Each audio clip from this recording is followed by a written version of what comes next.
Hey, salut mes chouquettes. Comme vous voyez, je suis encore habillé pareil, toujours le même bruit des ventilateurs. Donc ça veut dire que j'ai enchaîné un autre épisode. Ben, pas trop le choix, je me fais un peu chier et j'ai envie de m'occuper. Donc dans cet épisode, on va parler de précognition et rétrocognition.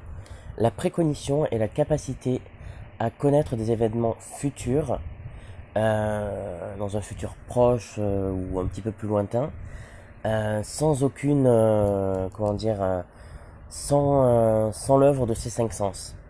Sans avoir aucune information, ça peut être comme une prémonition, on va dire, pour simplifier, sur un événement futur. Ça peut être un événement lambda comme, je sais pas moi, un cadeau que tu vas recevoir, une mauvaise nouvelle, ou quelque chose d'un petit peu plus grave, un accident, ce genre de choses. Donc dans ce cas-là, ça peut être très utile.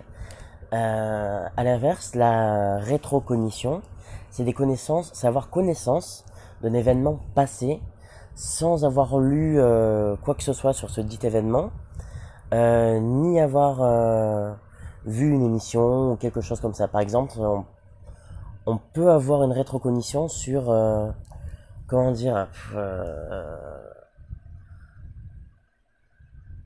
oui, ça rejoint un autre phénomène qui s'appelle la psychométrie. Et ça, j'en parlerai aussi dans un autre épisode.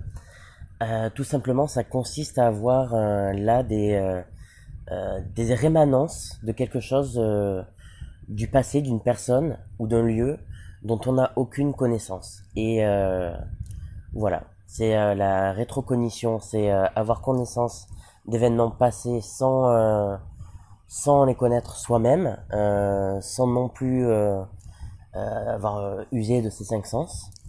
Et la précognition, c'est sur un événement futur, et pareil, sans l'œuvre de ces cinq sens, et sur des événements qui nous sont inconnus, sur des personnes, que ce soit la rétrocognition comme la précognition, ça peut être sur des personnes ou des lieux qu'on ne connaît pas, qu'on n'a jamais été.